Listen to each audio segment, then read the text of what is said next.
Hello, ladies and gentlemen, my name is Akabane101, and welcome to Children of Zodiarcs. Children of Zodiarcs is a tactical, card-based role-playing game, basically in the same vein as Final Fantasy Tactics, Shining Force, Tactics Ogre, but, you know, a bit more streamlined and, of course, brand new. We don't really get too many of these. We looked at Acaratus about 2 weeks ago, and that game didn't really hit all the punches I wanted it to for a tactical role-playing game. It had some cool mech building, but not really that much else going on with it. And so, here we go. We have a Kickstarter game published now by Square Enix, who gave me the code for this, and they raised over $250,000. That's insane. Over 6,000 backers to make this game come out, and it's finally here. I believe they're also going to be making a PlayStation 4 version of the game, but I think that one is still to be determined.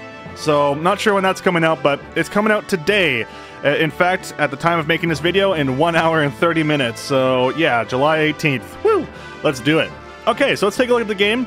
First, we're going to jump into the options menu and just take a quick look at everything here. I'm currently playing with a PlayStation 4 controller. And if we go under game here, you'll see there is full mouse functionality. So in case you're worried about there not being any mouse functionality, it is in the game. All you have to do is disable the controller and the mouse pops right up. I think it just automatically detects if you have a controller, so just keep that in mind if you have like a 360 controller or something plugged into your computer. Anywho, like I said, no DS4 windows needed. It's just going to show 360 prompts though. It doesn't show the PlayStation 4 prompts. Odd enough, but what can you do? Some developers kind of don't put that into their game. It's more convenient really, but most people that use a PS4 controller are already used to it. Anyway, we got music and sound effects sliders. No global slider, unfortunately. There's no voice acting in the game, so obviously there's no slider for that. Automatic dice rolls. We'll get into this as we jump into the game. Most likely you'll turn this on, but for example purposes, I'm going to leave it off just for the first few rolls as we get into the game. It kind of feels like a board game once we get into it. Languages. We support English, French, Dutch, Spanish, and Italian. Very nice. I thought it was only going to be English and French, but thankfully they decided to localize in a lot more areas, a lot more regions, and we'll go into the graphics settings here.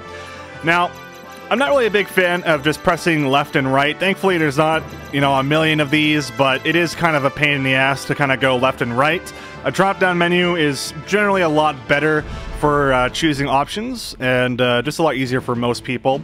As for the hertz, if you're wondering how to change that, it's based off your monitor hertz, so you don't change this in-game. You have to physically change it on your screen resolution to adjust the refresh rate. So let's keep that in mind. If it's 60 Hz, that's because your monitor is set to 60 Hz. If it's 144, it's because your monitor is currently set to 144. My monitor goes up to that much, but for the sake of recording, I have it at 60. Anti-aliasing goes all the way up to 8 times MSAA. That is the only anti-aliasing offered in this game. I'm leaving it on off just for recording purposes again. And then the detail. I'm not sure if this is a Unity game. It might actually be just because of these names here, but at least it tells you exactly what you're changing, so good is probably enough, but fantastic looks, well, fantastic. I think the game looks very nice at the highest settings. And then lastly, we have full screen and VSync mode, so we'll just hit apply there and live the dream. Live the dream! You'll be disappointed to find out that there is no keyboard or controller rebinding, which is a bit unfortunate. There's not many buttons to figure out. It's not a hard game at all to play, but again, the lack of customization kind of sucks, because we live in an era at this point where pretty much every game has fully rebindable controllers and keyboards. Keyboards in particular, maybe not controllers as much, but yeah. Just a bit disappointing, but not the end of the world. Again, not very many controls. There's only one page of this, so you can kind of guess just how simple the game is to play. Doesn't mean it's easy, but it's simple to play. Alright, let's go ahead and load a game here. This is going to be after about 6 or 7 hours of gameplay here. I was playing this yesterday. I got the code a day early, and we're just gonna take a look at the card building first thing, I think. So as you can see, we have Nami, Bryce, and Pester. I don't know if you get more or less characters in this, but this is the current setup that I have at the moment. And as you can see, there's a little bit of an overview here. I have 4 level 2 dice, about 18 cards there, I believe, and no bonus dice. And you can kind of see that each of these characters have kind of like their own set of cards. Like, for example, Bryce is like a black mage, so she has a bunch of really cool like nuki abilities, but she's also very susceptible to melee and physical damage. Maybe not so much magic, but a lot of physical damage is gonna just mess her right up. Pester is more of a range support character, can do a lot of heals, can also curse enemies as well. Bryce has some of that as well. And then Nami is your typical assassin or thief style character who can also do heals, which is very interesting indeed. So, how do you build these decks? So, the different characters are not like interchangeable in terms of their cards. So for example, you can't put Blitz on someone like Bryce, because Bryce is supposed to be more of a mage. And I believe this has something to do story-wise with how their characters have specific Zodiarcs that allow them to do these attacks. I think that's how the game explained it anyway. So this is very unique to the characters themselves. So for example, if we want to build a deck here, you can see kind of in the middle of the screen on the far right, it says we have 0 cards right now in red, and then also you can have a minimum of 18 cards. So you have to have a minimum, but you can have as many as you want. So for example, if I just want to like flood my deck with like just every card ever, there's no limit. You can put them all in here. Now keep in mind that even if you run out of cards in the game, say you do enough, you have enough turns, you got all the card draw on your dice and all that stuff, I'll explain that as we go along, your character will just refresh their deck. It'll just completely redo it. So you don't have to worry about running out of cards and then suddenly, you know, you're dead because someone milled you in like Hearthstone or something. It's nothing like that. It's just these are the set cards you're bringing with you. So obviously the less cards you have in the deck, the more likely you're going to draw the card that you want. So that's why you want to pretty much keep it as small as possible, at least in my opinion. I'm sure there's going to be guides that are going to be coming out for this game that are going to explain, like, oh, if you go for 25 cards, you can get all these cool things going on. It's completely up to you on how you want your card draw to go, of course. So, for example, we can take a look at exactly what these cards do. For example, Blitz is currently tier 2, so it has a bunch of nice little bonuses that come along with it. And you level up the cards as your characters level up. So as you do fights, as you attack enemies and gain EXP, your cards level up as you increase in level. So, for example, if we roll a dice and get a star, we'll get a free action with Blitz, hence why it's called Blitz. It's pretty easy to roll a star, especially if you have a lot of dice, which at this point in the game I have a pretty decent amount. So you're probably going to get a free action for this. If you're Shrouded, so this is a combination with Blend into Darkness, if you cast this ability, if anyone attacks you, they will do 0 damage. But if you're currently in Darkness and you use Blitz, you're going to gain another ability. So, for example, this effect will be triggered if the unit of the card is using Shrouded, which they are going to get something for it. I think it's they'll get the star. So basically, if they're Shrouded, they get the free action. So yeah, each of the cards have pretty much very similar things to this, and it's very close to a board game. I feel like I've played a board game recently that has a lot of similar mechanics to this, where you use dice and cards and they explain exactly what they're going to do in the fight. It's super easy to understand, and the fact that the game doesn't really focus on stats, even though stats are in the game, it doesn't focus on them. It doesn't focus on armor or weapons. It's very streamlined, I guess you could say. Again, that doesn't mean it's easy, because the game is going to do whatever it can to keep you from over-leveling. But I'll explain that in a minute. So yeah, let's go ahead and make ourselves a deck. So we're going to get like 4 Blitz. Risky Strike is also very good, very close range here as well. Most of Nami's abilities is very, very close. Now, Thief's Habit comes with 2 draw, but it's a bit risky. And the fact that you need 2 stars, you might as well try and get 2 cards. You can roll dice that have like cards plus 1 card on them. You might as well try and just get that. So I don't really think Thief's Habit is that good. But obviously an alternative if you want to try and get some extra cards on you, of course. Knives Out, very good ranged abilities. So I'll get 4 of these. Will to Live, 4 of these is pretty good. And then Blend into Darkness, I just kind of grab 2 of those. I think I had 3 heals and 2 Blend into Darkness. But here's the thing. I don't really find myself using Blend into Darkness too often, because I'm always able to attack, almost all the time. So it's not really that important of a card. Anyway, this is just a basic setup for me. I'm gonna keep changes and quit. And you can do the same thing with every character, of course. You have things like amnesia, make your targets drop their cards, but you have to roll 2 stars, so keep that in mind. Like, these cards, sometimes they won't do anything. And that's if you're just unfortunate. See, the thing about this game that is very different from, say, Tactics and maybe Shining Force and Ogre, is that it's more of a board game. So there's more of that random chance. There's more of that problem of like, oh, I don't know if I'm going to be able to get the dice I need or the cards I need. So you can't really plan for that. You just kind of have to hope that you're rolling well. Now, usually the enemies aren't going to dodge them because there's not really too much of an evasion mechanic in the game. But yeah, you're going to run into those issues every now and again. And you'll see it as we go into it. Anyway, let's go into Dice Equip, so we can take a look at the different dice that we have here. So as you can see, there are different facings on each of these dice. The shards mean +1 damage to the attack. The +1 card means, well, you get a card draw. The shield means how much damage you're going to block when they counter you, if they can counter you, that is. The stars are for those stars on the cards. And there's also a lightning bolt, which I don't think really does anything at this point in the game, so I think that unlocks a little bit later on. But yeah, pretty much for the most part, not really too concerned about it. Actually, I wonder if the lightning bolt is like a super special card or super special facing that could do anything. Who knows? Anyway, you may also notice there's like red symbols here. Those are just the opposites, so remove 2 damage. And you may be wondering, oh, why would I ever take a dice that has negative stats on it? Well, you can actually modify those dice. So for example, if we go on this one with that, which has stars and whatnot. Now, they're currently all grayed out because I can't actually unlock any of these. Ah, there we go. Lightning gives the hero an extra action. How interesting. That's very useful. Anyway, so you can actually change each and every single one of these, and as you can see, the first 3 you can make level 2 because the dice level is level 2. If it was level 3, these would be 3, and so on and so forth. So you would basically take, say, a draw card, and it would tell you how many other dice with stars on them you would have to sacrifice to put this on your current dice. So it's very simple to do, but of course you're sacrificing dice that you earn through skirmishes and combat to then use in later battles.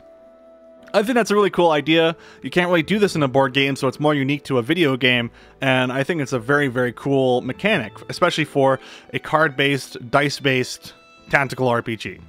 Anyway, I've pretty much explained all of the pre-battle stuff, so let's go ahead and jump into a skirmish. We're not going to look at any of the story in this, but I will mention that the story's pretty alright. It's not that bad. You follow the characters, of course, of Nami, Bryce, and Pester, and they're pretty much thieves at this point in time. They work for a person that has a gang called the Family, and you're trying to steal from the nobles of this giant town or tower structure. And it unfolds kind of how you'd expect. You know, the nobles are super snobby and evil, and then the thieves are also kind of just assholes. So I mean, you can't really like anyone in the game, but it's whatever. We'll talk about more of that in the future, maybe. Not sure if I will. Anyway, let's go into a skirmish match. Let's fight!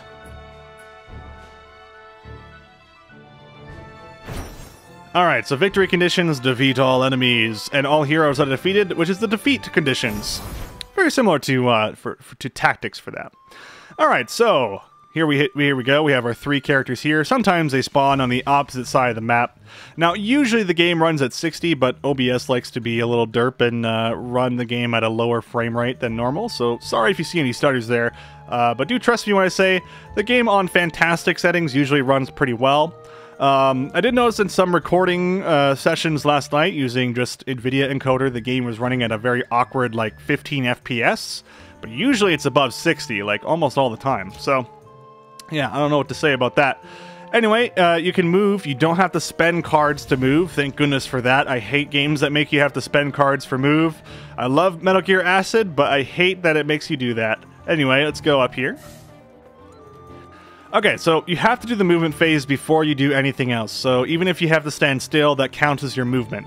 So just keep that in mind. And then, at this point, you choose a card that you want to play, or you can choose to use Guard, which increases your defense, as you'd expect, or you can draw 2 more cards. You can have a maximum of 7 cards in your inventory.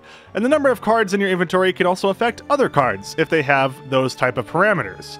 But in this case, let's go ahead and use Risky Strike on the guy to my right, because I believe that means you can do more damage. Usually if you hit people on the side, you do slightly more damage. In this case, only like 1 more damage, probably because his defense is actually worse. Anyway, you can also hit more info and see exactly what the enemies are all up to. You can't see what cards they have, but you can see that they have a decent amount of cards in their hands, and each of them have like a bunch of level 2 dice. They're not really that powerful, which means we're probably not going to get much EXP for this, but it doesn't matter. Just for example purposes. You may notice all the dice are upside down. So basically, you hold down A, or X, and you move the left analog stick. Now, if you're using a mouse, you would just hold down the left mouse button. So you move this around, and then whoop, let go of the A button, and it rolls all the dice. Alright, cool. So, now it shows what's going to happen. So we're going to take 6 damage from a counter. The enemy's going to take 29 damage from this attack. However, we can also modify some things. So right now, our attack is being reduced by 5 by this really crappy dice that comes along with Risky Strike. So we're going to go ahead and re-roll this. You can re-roll up to 2 dice every time. And then, we can also grab this blue dice here, or even try and get some card draw. But I'm going to grab this blue dice and re-roll this as well. And then, those are the 2 dice that we've chosen. You can also cancel by pressing A again, but yeah. And then we go ahead and press square or X.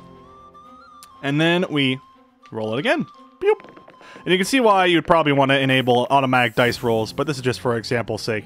So there we go. We kind of reduced the issue of the negative damage, but we still got some of it. Doesn't matter though. Let me go in for the attack. Hiya! He's going to counter me. So if you attack an enemy from behind, or sorry, if you attack an enemy from the front or the side, they will counter you. Alright, so now you just choose your facing. Very classic tactic style, so... they're probably going to be able to attack me from the back anyway, so let's just face forward. So those guns are hitting me in the butt. Alright, cool. So that's 1 move down.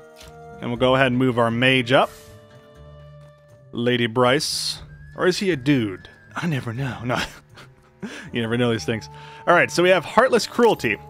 So, this guy will actually give them negative dice. Now, it's probably not a great move right now, but all we have is Damned. And Damned is a single target attack, and it's not going to kill the other guy. We could guarantee kill this dude, but I think we should show off some of the curses in the game, which are kind of neat. So, just like before, you kind of grab your dice, throw them around. I'll put this on automatic dice rolls in a minute, but just kind of showing it off. So we got a couple of stars here. We don't really need those, so we're going to try and get some card draw from those. So let's re-roll these. Kind of reminds me a bit of Armello, which that's also a very phenomenal board game on PC. Alright, let's go confirm. There you go. So they didn't take damage from that, but now they have dice on them. Face forward. Now they have dice on them that are negative. So level 5 negative cursed dice, I guess you could say. So that's really, really bad for him because he has a very high chance of doing a lot less damage or losing cards in his hand, and that can really hurt them, which is great for us because we don't want them to do damage. Now, one thing that's really nice is that basically, I guess line of sight, I guess you could say, doesn't really matter in this game. I mean, for the most part. I mean, sometimes it matters when you're trying to get people to your left. But what I mean to say is that I could shoot straight up this way. Or I could shoot through my friends. It's not really a big deal. So for example, I could use like bullet hell or something like that, and it wouldn't be an issue. Also, I should probably show this as well. You can cancel your moves. Thank goodness for that. It makes the game a lot simpler to play. So if we go up here, actually, can we bullet hell our friend? We sure can. How much damage, though? That's not too bad. Alright, roll the dice. Let's see what we get. We're gonna hit Nami, but I think she'll be fine. Now, if a character on your team dies, they are dead for good for the rest of that round. So or for the rest of the match. So you have to make sure your team does not get super wrecked. We don't need to get health back, so we're gonna switch this over to potentially more cards. Oh, I probably don't want people to discard cards, so I probably shouldn't risk getting more stars. Hopefully that doesn't turn into a card. Or star, rather. Reroll. Yoop. Come on, don't be a star. Don't be a star. Alright, that's exactly what I wanted. Alright, confirm. Blam, blam, blam, blam. The murder is real. Alright. Oh, we got another bullet hell. Very nice. Sweet. So we got 18 XP for that. So these guys are pretty much our level at this point. Basically, you get less EXP if the enemy is super low level. That's pretty much the game telling you that, hey, you're leveled enough for the next story mission, just go do that. The game doesn't want you to kind of spam levels out, which you can absolutely do. You can keep leveling as long as you want, but the game's going to cut your XP in half. So as you can see, all the enemies are going to be doing quite a bit faster rolls. All their rolls are automatic, so you don't have to watch them roll around, which is very nice. Usually a lot easier. Anyway, I'm going to switch the options and game. Oh, there you go. A little bit of a delay there. To automatic dice rolls, because it's a little bit easier to do this. And also, anytime you can press pause, you can suspend the game. You can go into conditions and recheck what these are. You can even look into the help menu, and the game does a lot to try and explain how exactly to play it. But it's very, very simple. It's not really that difficult to grasp. So right now I'm going to go move up just a little bit. We're going to grab the knives out, throw a knife at this person. So as you can see, the game's already rolled these for me. So this is what we're going to get if we don't re-roll anything. I don't really need to get hold on the target, so not really a big deal. I think this is pretty good for the most part. Yeah, we don't need anything really. Maybe we can get a heal. Yeah, maybe we can get a heal out of this, so we'll do that. Oh my god, alright, there you go. The rolls are real. It's a little bit more active when you're doing automatic dice rolls, but you'll find it's just a lot faster to get through the game. And I kind of like the dice rolls. I don't know. I like board games. I find them to be quite a bit of fun. All right, so who should we use Damned on? Now I could use Leech. That's also a thing I can use. This guy needs to go down though. So you know what? Let's get some heals. Let's go use Leech. This is a close proximity attack for Bryce. And as you'd expect, it's a vampiric move. So we don't need stars for this one, and more damage is better. So yeah. Nice. Beautiful. And we get Ruiner. Ruiner is like a long distance frontal attack. Very nice. Alright, next we have Pester here, so we want to try and finish this dude off. So let's put her back to the wall for a moment, because we can probably just use Iron Sight. There we go. And, oh, we'll pierce his armor, which is probably not that important. So I'm just not going to worry about that. But what I think I will go for is more cards. Alright, I'll take that. The death sounds are great. 10 out of 10. For the most part, I've really been enjoying this game so far. I pretty much sat down yesterday and just played this for about 6 hours straight, and didn't really miss a beat. It was a lot of fun. And it's very fast-paced, it's very simple. Would I put it on the same level as games like Final Fantasy Tactics and games like that? Probably not. And the reason I say this is because those games are a lot more advanced. No pun intended with Tactics Advanced. But they are quite a bit more advanced in a lot of the mechanics and all that stuff. Especially considering all the stats and all the armor, the fact that everything's a lot more guaranteed in that game. It just makes the game a lot different from this one, which is a good thing, because at least they went for something different but similar. And I think it works out quite well. And given that I really like board games, this works out very, very nice for me. All right, let's go use Blend in Darkness and see if we can get some card draw from this, which we already got one. Let's see if we can get a second one. Nope. No dice, but it's fine. So now if someone attacks me, I'm going to take 0 damage. And even if you ignore the story in this game, it's still very fun. Each mission challenges you, and the developers have done a good job of kind of stopping you from farming just way too much. Let's see here. I think I can get him with a bullet hell.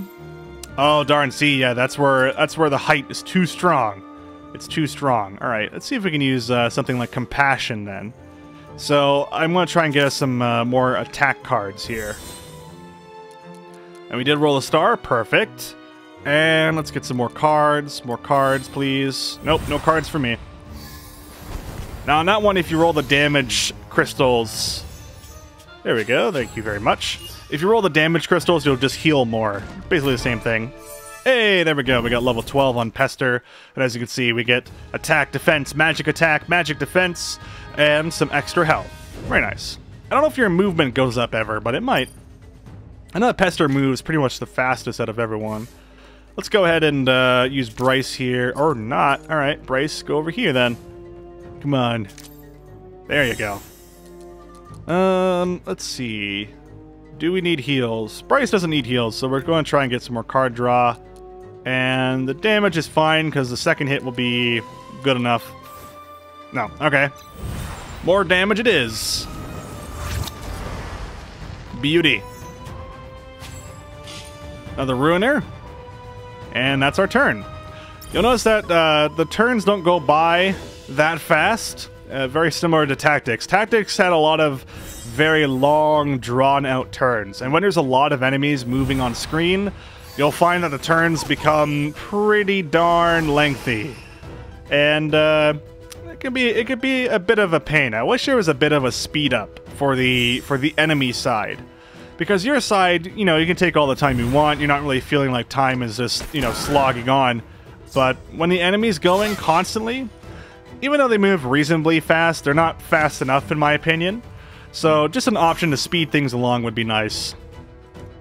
Kind of like, you know, fast turns. They teleport to their move spot and they automatically do the damage type thing.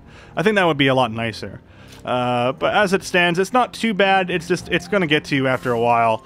There was one mission where you're just against just a horde of dudes and it took them forever to get through their round. Alright, let's go Blitz. Alright, nice, nice. I don't need health, but I don't need this to be changed, so that's not going to be that useful. What's up with my dice this time? Alright, so let's do that. At least I get the free action, and luckily I didn't roll bad on this cursed dice. Damn. What's up with this cursed dice anyway? Oh, did someone cast a curse thing on me? They must have. I don't think I was paying attention, is what I'm trying to say here. Alright, there we go. Dope.